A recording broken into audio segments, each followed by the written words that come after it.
السلام عليكم ورحمة الله وبركاته. Inshallah ta'ala, we are going to start our class today, and we are speaking today about takhrij.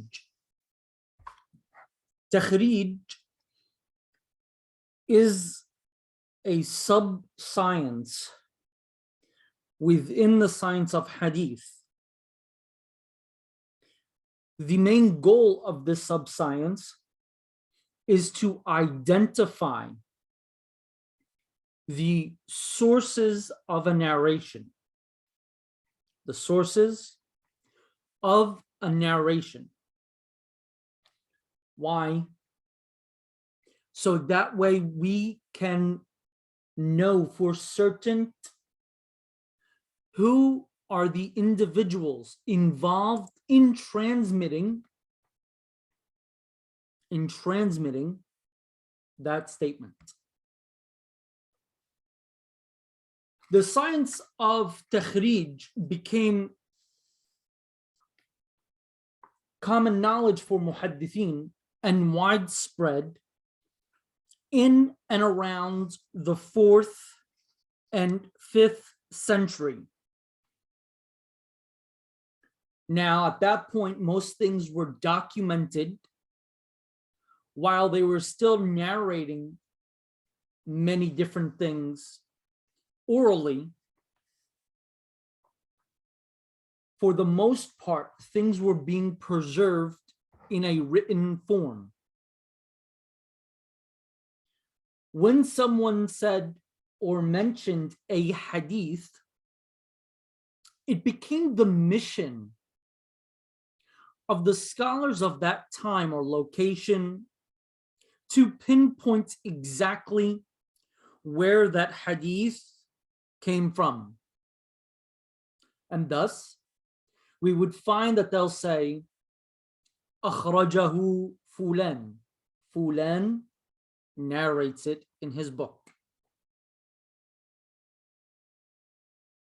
Knowing where the hadith comes from gives you the possibility to look for discrepancies. A lot of times, in those early days of writing, things were quoted inaccurately, written completely different than it actually was. Such mistakes and errors could happen somewhere along the chain, not necessarily at one of the two ends. So knowing takhrij gives you the ability to go back to the source and verify this information.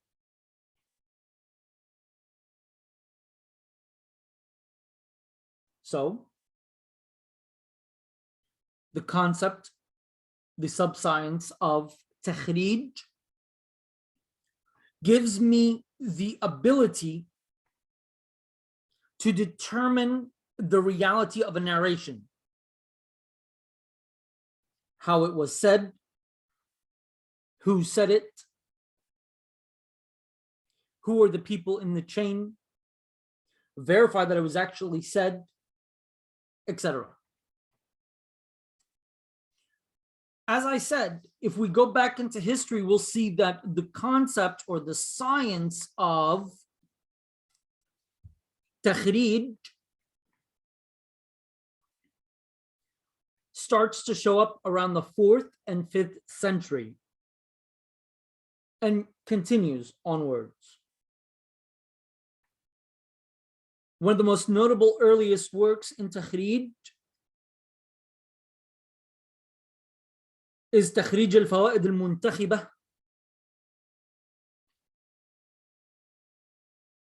by الشريف أبي القاسم الحسيني. Muhammad ibn Musa al-Hazimi's takhrij of the ahadith of al-Muhadhab.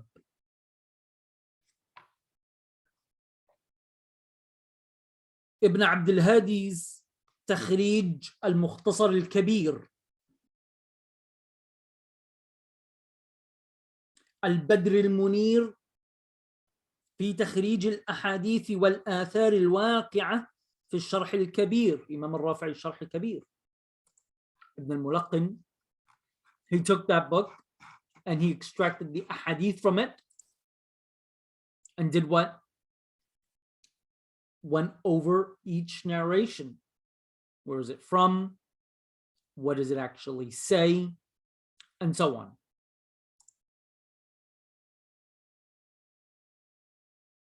Tamam?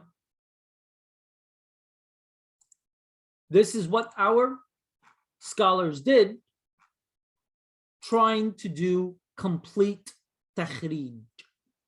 Complete takhrij.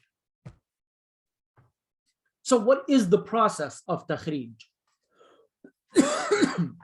Let me go ahead and share my screen. I'll do a whiteboard. There we go. Okay, so now we have a whiteboard on the screen. And I'm going to come right here at the top and I'm going to write, let's go with قال عمر ibn al-Khattab سمعت رسول الله صلى الله عليه وسلم يقول إنما الأعمال بالنيات.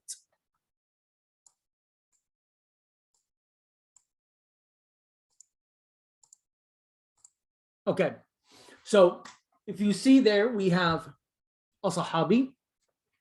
Okay, where's that Sahabi? Here, let me see if we can get some sort of circle or something. Okay, Mumtaz. Let's get a color red. Okay, so right here, what do we have? We have a Sahabi, right? And this Sahabi is Umar ibn al-Khattab radiyallahu ta'ala anhu.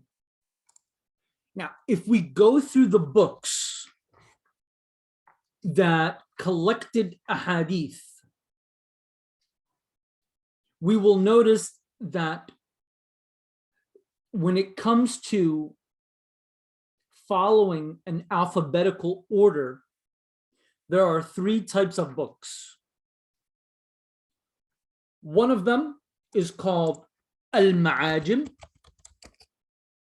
The other is called Al-Masanid. And the other one is Al-Atraf. In these types of collections of hadith, the authors actually categorize the hadith in an alphabetical order per the Sahabi. Per the Sahabi. Okay, so I know you won't be able to see this, but if I were to open up, for example, right now, Shamila and say Musnad Ahmad.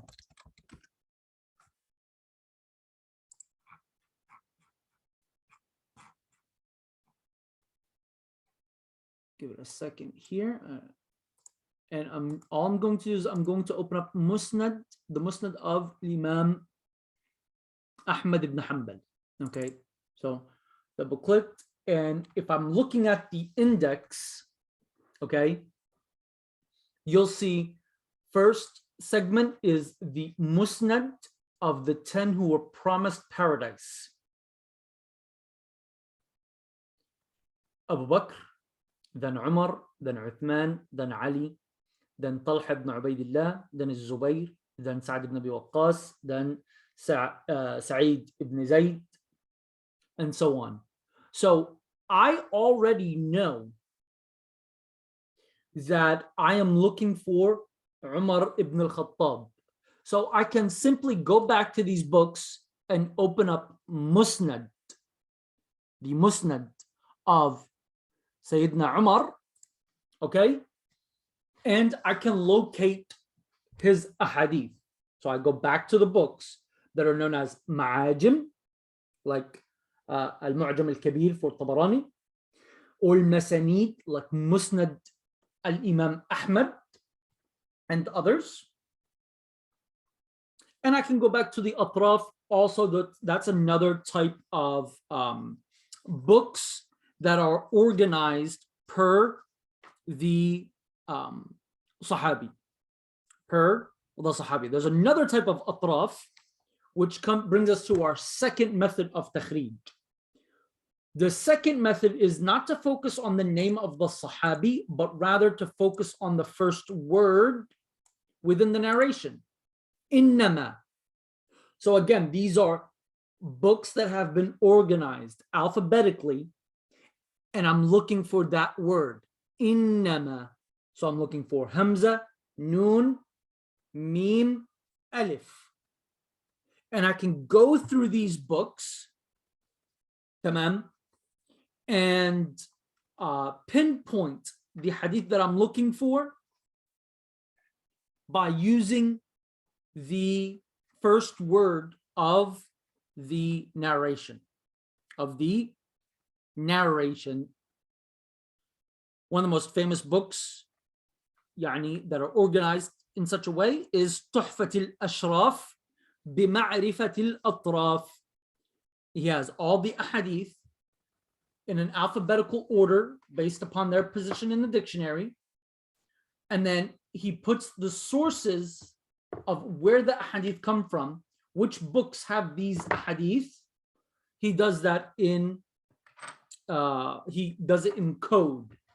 Okay, now we're going to learn a little bit more about code once we get to Taqrib al-Tahdhib. However, I can share some with you for right now, because it'll become very beneficial for you to start memorizing them now. So let's come over here to the side. All right. And they're pretty much the same all over, meaning all the scholars use the same exact terms or codes in order to determine the location or to refer a location of a narration. So for Bukhari, in his Sahih,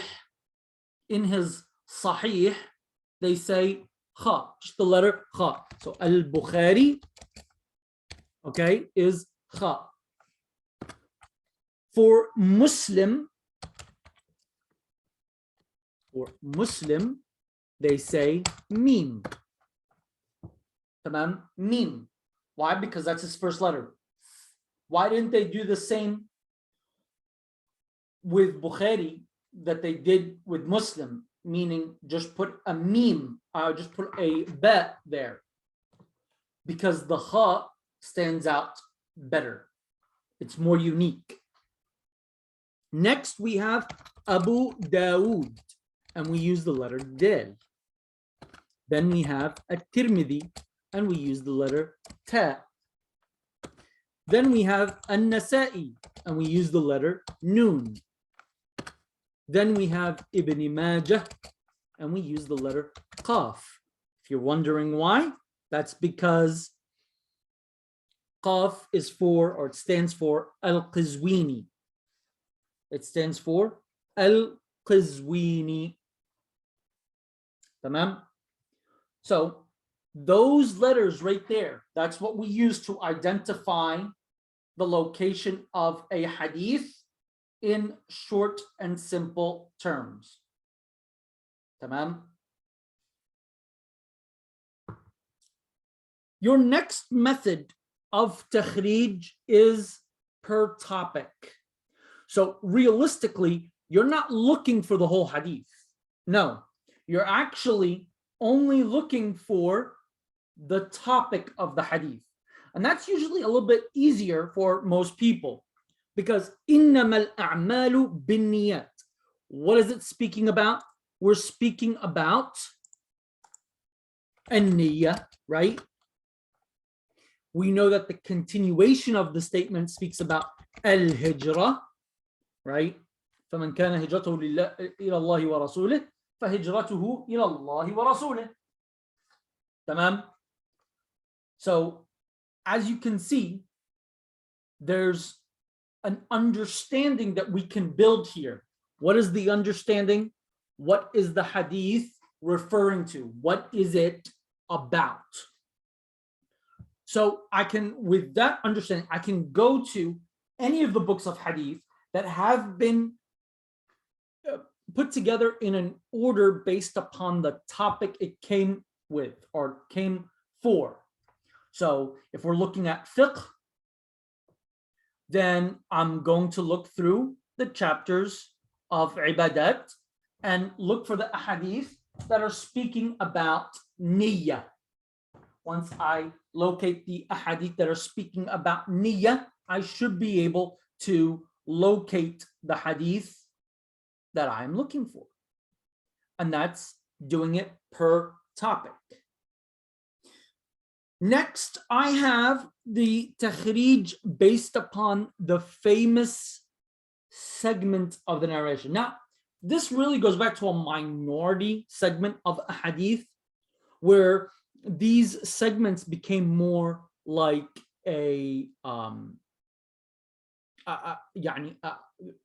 became more of common phrases that people use on a regular basis. Okay, it doesn't happen with all ahadith, right? But with a few, they're so commonly used between people, okay, that it almost becomes like catchphrases in people's minds. When they see or hear the narration, okay, they know, oh, this is something the Prophet said, and they'll use it on a regular basis. Half of the time, they might not even mention that the Prophet ﷺ said it.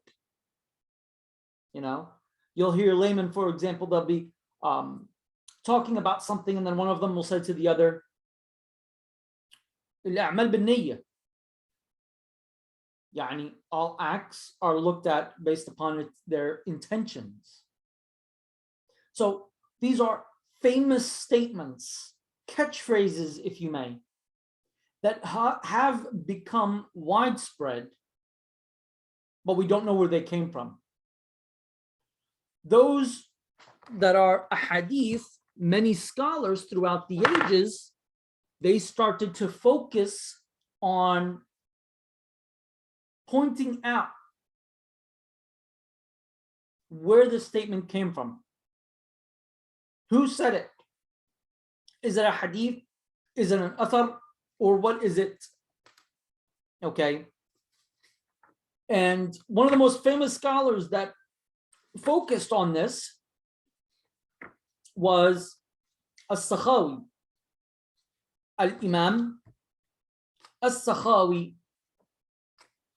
Tamam, he wrote Husn al-Maqsid, speaking about these narrations that are widespread. And again, as I said, they became like catchphrases in people's minds when they hear them. Tamam? When they hear them. So you could go back to these books, the books of famous known ahadith or catchphrases and their origins, and you can actually pinpoint that hadith. In addition, from both the topic of the hadith and the catchphrase of the hadith, you're going to run into another set of books, normally referred to as al-ajza, but might take another title depending on the topic. And those are like the books of Ibn Bayqunyyah, who would pick a topic and collect every hadith that involves that topic and put it in a booklet and give it out. So he has hundreds of ajza where they're all narrations pertaining to that one topic that he titled the book with. Some scholars might write books on running the Muslim country, the rules of the hukam and the salatin. If the hadith has something to do with that, that would be a source for you to go back and take a peek in and see, are they narrating it? Did they get it from somewhere else, etc. And last but not least is to actually, if you have a full chain, is to examine the statement, examine the chain. because a lot of times you can tell that it is a fabrication. If it looks like an honest hadith, then you'll go back to these other methods. If it does not look like a genuine hadith, you might be able to cut your research short very quickly and just open up books that have collected fabrications. It'll be easier for you to go. So to wrap all of these 5 systems, we're going to go over them again. Search or locate a hadith via the Sahabi. Locate the hadith via the first wording in the hadith itself. Locate the hadith based upon famous segments of the hadith being catchphrases that people say and repeat all the time. But look for a hadith based upon its topic. You see it's in wudu. Well, if I open up the books of hadith that have categorized a hadith per topics like fiqh, well, then I can just go to the chapter of wudu. Okay. And last would just be to observe the sanad itself and the matn itself. If it stands out to you, something is showing a red flag, you might just be able to look in mawdu'at right away. You get the hadith of Abdullah ibn Khalifa that Allah's weight on the throne causes the throne to squeak. Well, okay, red flags are exploding everywhere. Well, let's just go open up the mawdu'at and the ilal books and we'll find it. We don't even have to do that much research. Okay? Those are your main approaches. So back for this hadith, let me go ahead and share the rest of my screen. 1 second. Bismillah. Okay. So you should be, oh wait, I need to hit share. Okay. So right now we have Musnad al-Imam Ahmad. Okay. So here it's, let's see, page 200. Let me go to Uthman. You should be able to see the screen. Okay. So that's 331. So that would be a lot of narrations. Let's go ahead and scroll down the first few. I think it was in the beginning. If we don't find it, we'll just hit search. When we were studying with the mashayikh, we were not allowed to use a shamil. We had to only do it by hand. Okay, so it's not popping up. You're talking about over 100 hadith. So scrolling through it like this might not be the way to go. Let's go ahead and go to Tuhfat al-Ashraf. So you can see the Tuhfat al-Ashraf. Here we go.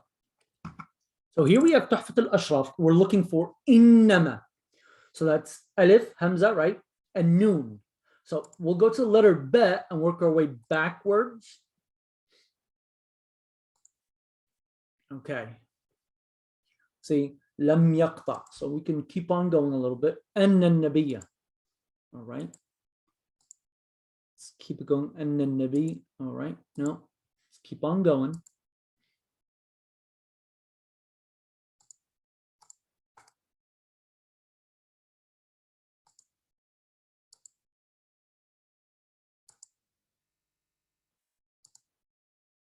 And I know I can just hit search, which I will if we don't get it to it, quicker. Let's start from the beginning, maybe. Okay.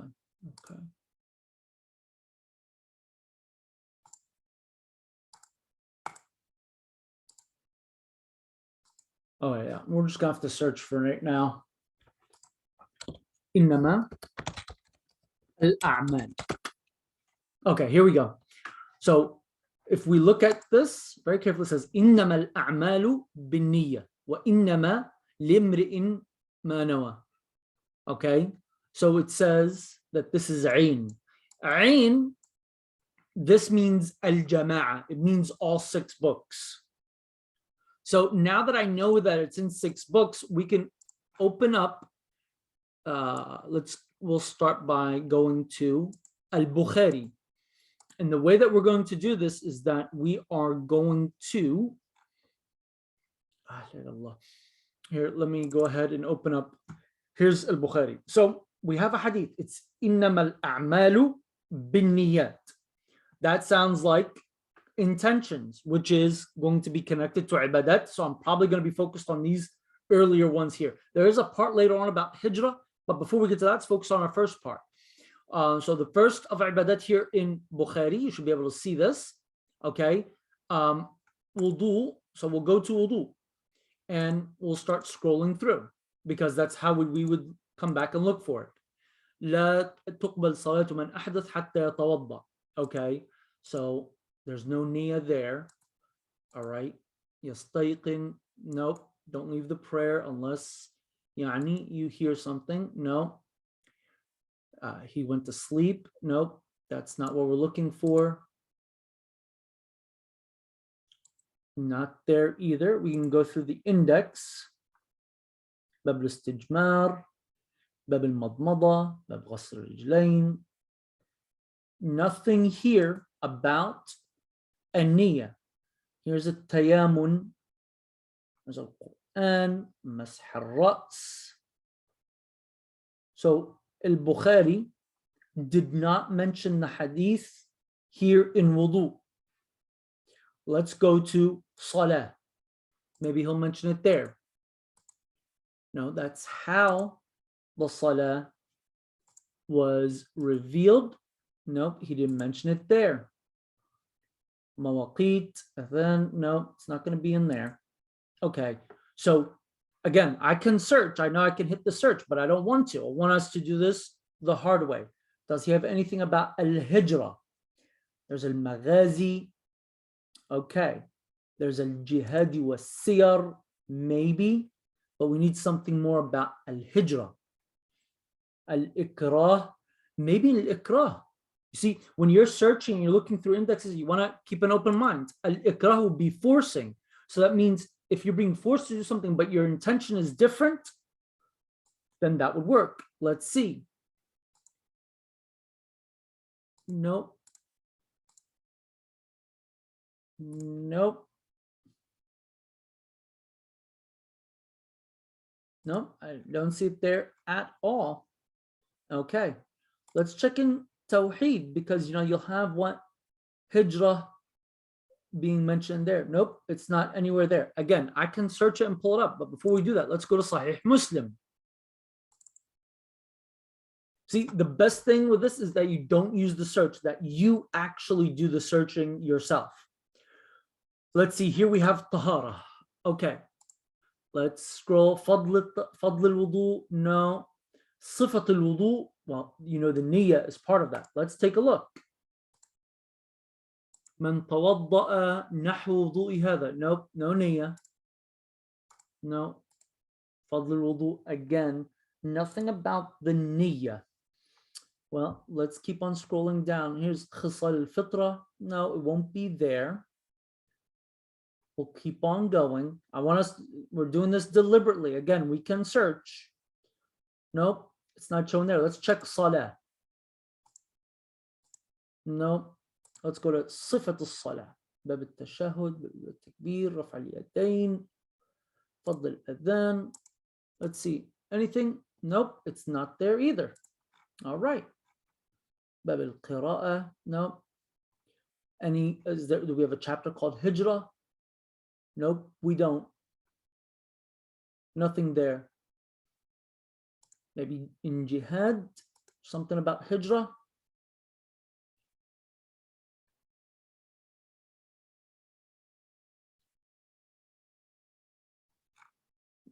Nope, nothing there either. All right. So close that. We'll go to the next one. What's after Muslim? We have Abu Dawood. Let's go to Abu Dawood. Sunan Abi Dawood. Here we go. We have Tahara right there at the beginning. It's relieving yourself, giving salam while relieving yourself. Let's go down to wudu. Here's siwak. Siwak's from siwak before wudu and siwak in general.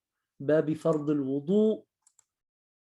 لا يقبل الله عز وجل صدقة من غلول ولا صلاة بغير طهور. Not there.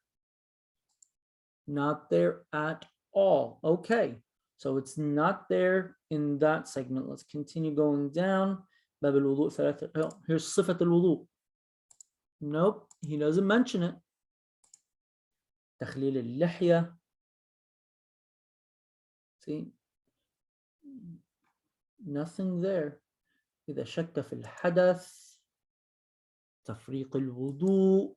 Nope, no words, anything about the niyyah. Okay, let's keep on scrolling. Nothing there. Let's check salah. Of course, he's going to say when the salah came and the times. Let's go to sifatul salah. No, we have to keep on going. Again, we can search, but there's no fun in that, right? How do you become familiar with all of these books and all of their indexes? Actually, by doing this. It's hard, it's rough, but you get a lot of benefit out of it. Maybe he'll speak about niyyah changing. Nope. Nope, it's not here at all. Nope, he didn't speak about it there. Rafa al-Yadayn, and he doesn't speak about the niyyah at all either. Okay, so that's one of the problems when you just want to use these books and follow them and that's it. That's not really a good idea, because as you can see, a lot of things are not being mentioned. We know that the hadith of إِنَّمَا الْأَعْمَالُ بِالنِّيَّاتِ is authentic because we know Muslim narrates it. We just can't locate it manually. That's all. We know it's here. Okay. Oh, Abu Dawud narrated, but we can't find it. It's there. We could search it, but we're not doing that. We're looking. We didn't check the chapter of Siyam. We did say it was ibadat, right? We should have been checking the chapter of Siyam too. Again, I'm trying to cut things short because we're doing it this way. But if we were all in front of each other face to face and we had the books, we would be opening up book after book and actually looking more in depth. Okay, here's suhoor, time of suhoor, but he's not mentioning the intention. Yeah, see, look at that. He didn't mention anything about the intention. Okay, so we haven't found it there. Let's go ahead and go to An-Nasa'i. Well, let's go to Tirmidhi first. Here's a Tirmidhi. Oh, well, no, we need a better index than that. That index is not good. That's still not good. What is wrong with them? Why are they doing it that way? Seriously. Even on the manuscripts, they do indexes. Here we go. All right. About tahara, you need wudu, relieving yourself, speaking when relieving, using water, relieving yourself. Okay. Nothing about the niyyah. There's tasmiyah, but nothing about the niyyah.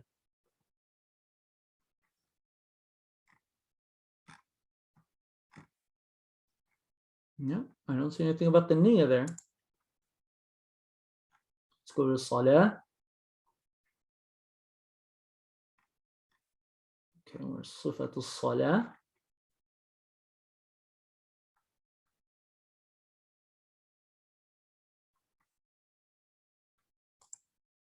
Okay, how to start the salah. After tahara, yeah. That's it, really. It's not speaking anything about the niyyah. Okay, let's go to, this was a Tirmidhi, let's go to a Nasa'i.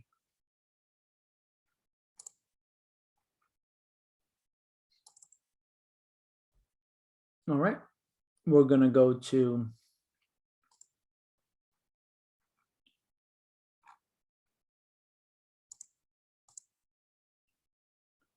al-wudu.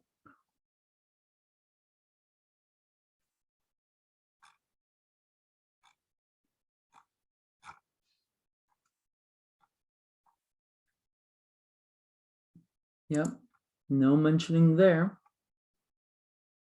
Oh, look at this. باب النية في الوضوء. Look at this. See? There you go. So in your notes, you could actually write now. Look, Al-Imam al-Nasa'i, he gave it to us. He said what? إنما الأعمال بالنيات. إنما الأعمال بالنيات. تمام. Hadith 75.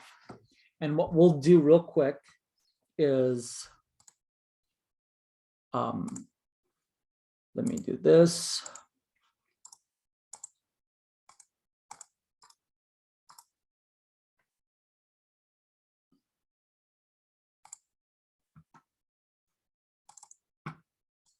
Okay, so we're going to go ahead and take that hadith and put it right here.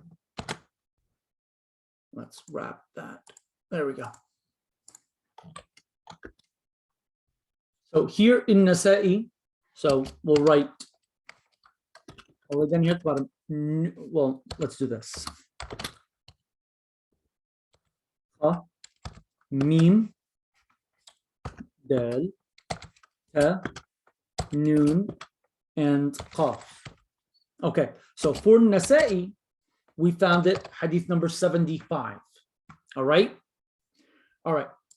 Let's see. Does he mention any? Okay, he does mention one. And see, he's the only one that did that. Bab al-niyya fil wudu.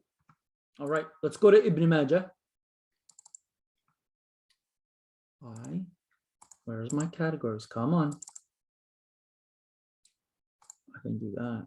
No, that's not going to be good. That's not going to be clear enough. No, that's not good. Why are they getting lazy with putting the whole index in? No. No, what is wrong with you people? Well, okay, here we go. That's a little bit better. All right, so now we're in Sunan Ibn Majah. لا يقبل بصلاة غير طهور. Okay. ثواب الطهور. Might mention that because of the niyyah. No, he's not mentioning that. Fitra, al-bawl, taqtiyat al-ina. We're getting into wudu now. Right? Tasmiyah. He doesn't mention the niyyah here.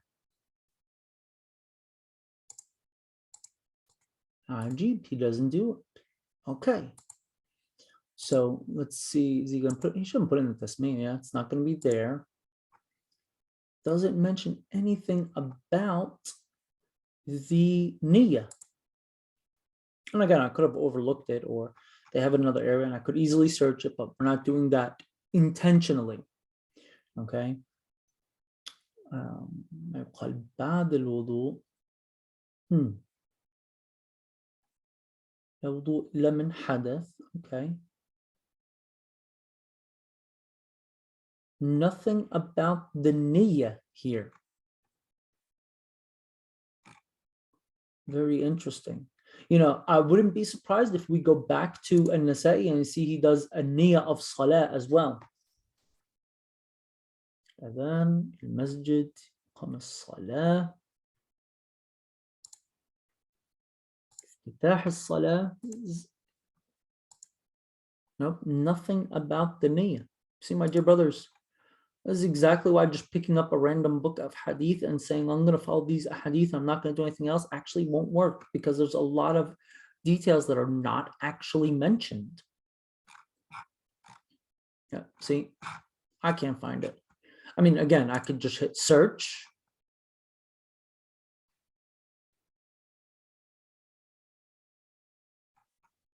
لا بأس.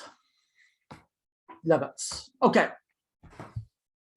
So, oh yes, we wanted to go back to Sunan Nasa'i, right? Here's a Nasa'i. Let's go to Salah. I want to see, does he mention it again in Salah? مواقيت الأذان المساجد القبلة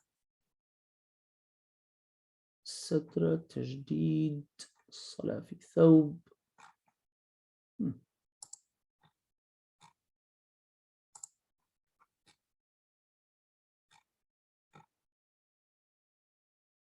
Iftitah, that's right. Okay. Okay, what do you do to start the prayer? And nothing about the niyyah of the salah. Very interesting, right?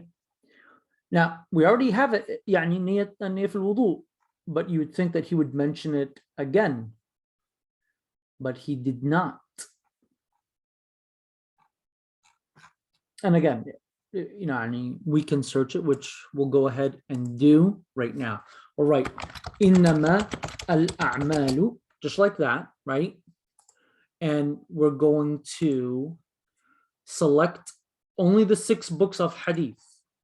Okay, only the 6 books of hadith.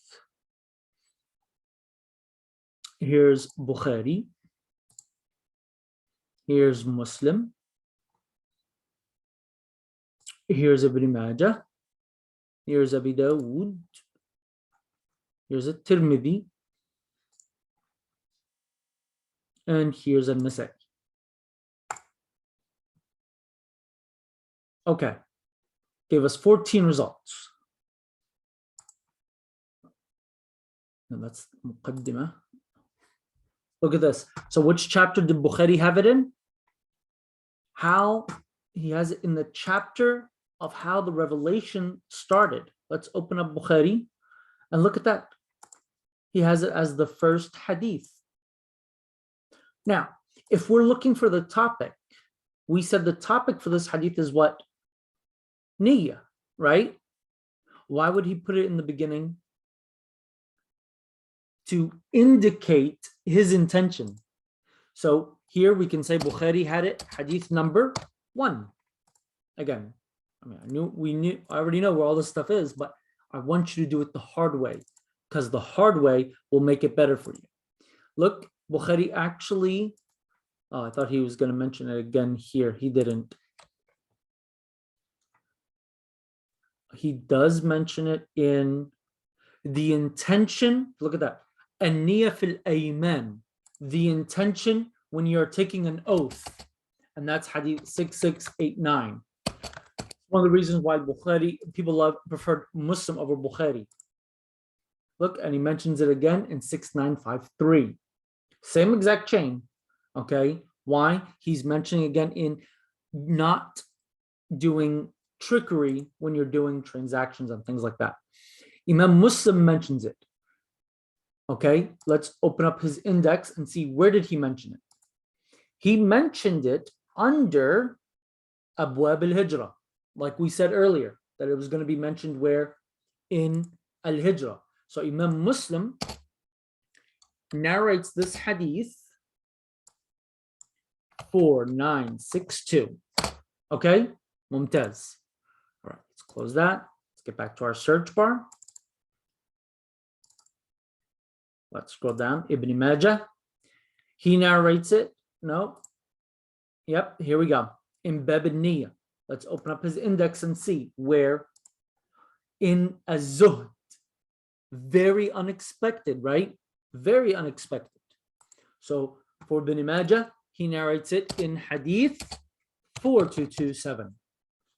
Okay, let's get that out of the way. Let's bring back up our search. Let's see Abu Dawood. Abu Dawood mentions it. Hadith 2201. Let's see, where did he mention it? He mentioned it in Bab فيما عني به الطلاق والنيات, in divorce. That's an interesting one, right? When someone says something, but we're uncertain what they said, we're going to go back to their intention for it. Interesting. 2201. Now let's go see where Tirmidhi narrated. Because remember, we had, according to Al-Mizzi, Al-Jama'ah. That means everyone was involved. Look at Tirmidhi. He narrates it in Babu ma ja'a fi man yuqatilu riya. Person that's only fighting to show off, not for the sake of Allah subhanahu wa ta'ala. 1647. Look at that. Different topics altogether. Nasa'i did it in wudu, right? Imam Muslim did it in Hijrah. Abu Dawood did it in Zuhd. Subhanallah. And they're all narrating it with the same chain. Okay? From Umar is Alqama. From Alqama is Muhammad ibn Ibrahim. Muhammad Ibrahim is Yahya ibn Sa'id. In our next class, insha'Allah ta'ala, we are going to, let me,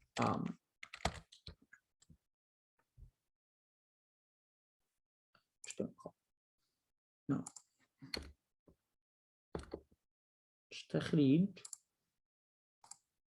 Okay. I'm going to share this with you. In our next class, we're going to go over these narrators. We're going to learn about which books do we go to figure out more about these individuals and to see, is there really a connection between them where we can accept this narration? Is there anyone else that narrated, or is this the only chain we have, making it tafarrud and infarad and gharib, what we spoke about in last class? So here we'll stop inshallah ta'ala. وأقول قولي هذا وأستغفر الله تعالى لي ولكم فاستغفروه إنه هو الغفور الرحيم. والسلام عليكم ورحمة الله وبركاته.